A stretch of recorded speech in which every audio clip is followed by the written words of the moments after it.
ಎಲ್ಲರೂ ನಮಸ್ತೆ. ಈಗಾಗಲೇ ಧರ್ಮಸ್ಥಳ ಗ್ರಾಮದ ಬಂಗ್ಲಗುಡ್ಡೆ ಅಂದರೆ ನೇತ್ರಾವತಿ ನದಿಯ ಸ್ನಾನಘಟ್ಟದ ಪಕ್ಕದಲ್ಲಿರುವ ದೊಡ್ಡ ಗುಡ್ಡೆ ಅರಣ್ಯ ಪ್ರದೇಶ. ಅದರಲ್ಲಿ ಇವತ್ತು ಏನೋ ಸೌಜನ್ಯ ಮಾವರನ್ನು ಮಾಜರ್ ಪರೀಕ್ಷೆಗೆ ಕರ್ಕೊಂಡು ಹೋಗುವಾಗ ತೋರಿಸಿರುವಂಥ ಅಸ್ಥಿಪಂಜರ. ಎರಡನೇ ರೀತಿಯ ದಿನಾನೂ ಮಾಜರ್ ಮಾಡಿ ತಿರುಗಿ ಬರ್ತಾ ಇರುವಾಗ ತೋರಿಸೋ ಅಸ್ಥಿಪಂಜರ. ಇದೇ ವಿಷಯದಲ್ಲಿ ಏನೋ ಒಂದು ತೆಗೆಯುವ ಕಾರ್ಯಕ್ರಮ ಮಾಡ್ತಾ ಇದೆಯಾ ಇಲ್ಲವೋ ಅದನ್ನು ಮಾಜರು ಮಾಡೋದಾ ಏನೋ ಗೊತ್ತಾಗ್ತಾ ಇಲ್ಲ. ಏನೋ ಒಂದು ನಡೀತಾ ಇದೆ ಇವತ್ತು ಗುಡ್ಡದ ಮೇಲೆ. ನಾನು ಕೇಳ್ತಾ ಇರೋದು, ಏನೋ ಧರ್ಮರಕ್ಷಣೆ ಅಂತ ತುಂಬ ಜನ ಬಂದಿದ್ದಾರಲ್ಲ ಸ್ವಾಮಿ, ಇನ್ನೊಂದು ವಿಷಯ ಮಾಡಿ ನೀವು. ಇನ್ನು ಧರ್ಮರಕ್ಷಣೆ ಅಲ್ಲ ಬೇಕಾಗಿರೋದು. ಧರ್ಮರಕ್ಷಣೆ ಮಾಡಲಿಕ್ಕೋಸ್ಕರ ದೇವರಿದ್ದಾರೆ, ಅವ್ರನ್ನ ಯಾರೂ ಬಂದು ರಕ್ಷಣೆ ಮಾಡೋ ಅವಶ್ಯಕತೆ ಇಲ್ಲ. ನೀವು ನಿಮ್ಮ ಪಬ್ಲಿಸಿಟಿಗೋಸ್ಕರ ಬರ್ತಾ ಇದ್ದೀರಾ, ಇಲ್ಲ ಯಾರದೋ ಒಂದು ಎಂಜಲ ಕಾಸು ತಿಂದುಬಿಟ್ಟು ಅದಕ್ಕೋಸ್ಕರ ಬರ್ತಾ ಇದ್ದೀರಿ ನೀವೆಲ್ಲ. ನೀವು ಮಾಡಿ.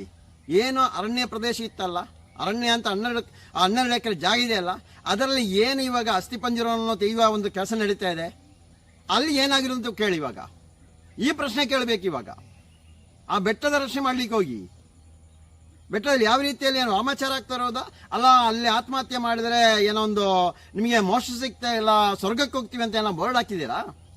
ಇದೇ ತೋರಿಸ್ಕೊಡಿ ಅದು. ಅದೇ ರೀತಿಯಲ್ಲಿ ಪಂಚಾಯತವರೆಲ್ಲ ಹೇಳಿರೋದನ್ನು ಎಲ್ಲವನ್ನೂ ನಾವು UDR ಮಾಡಿದೀವಿ, UDR ಮಾಡಿ ಊತಾಕಿರೋದಂತ. ಹಂಗಾದರೆ ಈ 12 ಎಕರೆ ಜಾಗದಲ್ಲಿ ಯಾರ ಸ್ವಾಮಿ UDR ಮಾಡಿ ಊತಾಕಿರೋದು? ಎಲ್ಲಿದ್ದೀರಾ ಪಂಚಾಯತವರೇ? ಬನ್ನಿ, ನೀವೊಂದು ಸ್ಟೇಟ್ಮೆಂಟ್ ಕೊಡಿ. ನೀವು ಸ್ಟಾರ್ಟಿಂಗ್ ಇದೇನೋ ಒಂದು ದೂರ ಬರುವಾಗಲೇ ಬಂದು ಸ್ಟೇಟ್ಮೆಂಟ್ ಕೊಡ್ತಾ ಇದ್ರಲ್ಲ, ಎಲ್ಲವನ್ನೂ ನಾವು ಮರಣೋತ್ತರ ಪರೀಕ್ಷೆ ಮಾಡಿರೋದು. ಒಂದು ಕಡೆಯಿಂದ ಮಾಬಲ ಶೆಟ್ಟಿ ಅಂತ ಒಂದು ಡಾಕ್ಟರ್ ಬಂದು ಹೇಳ್ತಾರೆ, ಅಲ್ಲಿ ನಾನು ಒಂದು 50, 60, 70 ಹಾಕಿದ್ವಿ ಅಂತ ಹೇಳ್ತಾ ಇದ್ದಾರೆ. ಇನ್ನೊಂದು ಕಡೆ ಒಬ್ಬ ಹೇಳ್ತಾನೆ, ಅಲ್ಲಿ 400, 500 ಹಾಕ್ತೀವಿ ಅಂತ ಹೇಳ್ತಾರೆ. ಇದೇನೆಲ್ಲಿ ತೋರಿಸಿ ಇವಾಗ, ಇದನ್ನ ಲೆಕ್ಕನೂ ತೋರಿಸಿ ಇವಾಗ, ಇದನ್ನು ಕೇಳಿ. ಇವಾಗ ಪ್ರತಿಯೊಬ್ಬರು ಬಂದ್ರಲ್ಲ ಹೋರಾಟಗಾರ ತೇಜೋದಯ ಮಾಡಲಿಕ್ಕೆ, ಬುರುಡೆ ಗ್ಯಾಂಗ್ ಅಂತ ಹೇಳಿ ಬಂದ್ರಲ್ಲ, ಹೌದು ಸ್ವಾಮಿ ಬುರುಡೆ ಗ್ಯಾಂಗ್ ಅಂತ ಇಟ್ಕೊಳ್ಳಿ ನಾವು. ಆ ಬುರುಡೆ ಗ್ಯಾಂಗ್ಗೆ ಸತ್ಯನ ಹೊರಗೆ ತರ್ತಾರೆ ಇವಾಗ. ಆ ಬುರುಡೆ ಗ್ಯಾಂಗ್ ಸತ್ಯ ಪರವಾಗಿ ನಿಂತರು ಬುರುಡೆ ಗ್ಯಾಂಗು. ಆ ಬುರುಡೆ ಗ್ಯಾಂಗ್ ನಿಲ್ಲಿಸಿರೋದೇ ಧರ್ಮಸ್ಥಳ ಮಂಜುನಾಥ ಅಣ್ಣಪ್ಪ ಸ್ವಾಮಿ. ಅದನ್ನು ಮೊದಲು ನೀವು ಅರ್ಥ ಮಾಡ್ಕೊಳ್ಳಿ. ಬುರುಡೆ ಗ್ಯಾಂಗ್ ಶಕ್ತಿ ಏನಂತ ಗೊತ್ತಾಗುತ್ತೆ. ಬುರುಡೆ ಗ್ಯಾಂಗ್ ಯಾರಿಂದಲೂ ದುಡ್ಡು ಇಸ್ಕೊಂಡು ಬಂದು ಕೆಲಸ ಮಾಡ್ತಾ ಇಲ್ಲ, ಯಾರು ತೇಜೋವಧೆ ಮಾಡಲಿಕ್ಕೆ ಕೆಲಸ ಮಾಡ್ತಾ ಇಲ್ಲ. ಸತ್ಯ ಹೊರಗೆ ಬರಬೇಕು, ಧರ್ಮ ಉಳಿಬೇಕು, ಅದು ನಾಶ ಆಗಲೇಬೇಕು, ಈ ಉದ್ದೇಶದಿಂದ ಬಂದಿರೋದು. ಇದನ್ನು ಮೊದಲು ನೀವು ಅರ್ಥ ಮಾಡ್ಕೊಳ್ಳಿ. ಬನ್ನಿ ಹೋರಾಟಗಾರರು ಬರ್ತಾ ಇರೋ 500 ಕಾರು 600 ಕಾರು ಈ ಬಸ್ ಅಂತ ತುಂಬಿಸ್ಕೊಂಡು ಬರ್ತಾ ಇದ್ದಾರಲ್ಲ, ಬನ್ನಿ ಇವಾಗ ಇದನ್ನು ಕೇಳಿ. ಇವಾಗ ಇದನ್ನು ಪ್ರಶ್ನೆ ಮಾಡಿ. ನಾವು ಮಾತ್ರ ಅಲ್ಲ ಪ್ರಶ್ನೆ ಮಾಡೋದು, ಪ್ರತಿಯೊಬ್ಬರಿಗೂ ಪ್ರಶ್ನೆ ಮಾಡೋ ಹಕ್ಕಿದೆ. ಇನ್ನು ಕೊನೆಯದಾಗಿ ಹೇಳ್ತಾ ಇದ್ದೀನಿ, ನಾವು ಯಾವುದೇ ದೇವಸ್ಥಾನ ವಿರುದ್ಧ ಷಡ್ಯಂತ್ರ ಮಾಡಿಲ್ಲ, ಯಾವ ವ್ಯಕ್ತಿಗಳ ವಿರುದ್ಧ ಷಡ್ಯಂತ್ರ ಮಾಡಿಲ್ಲ.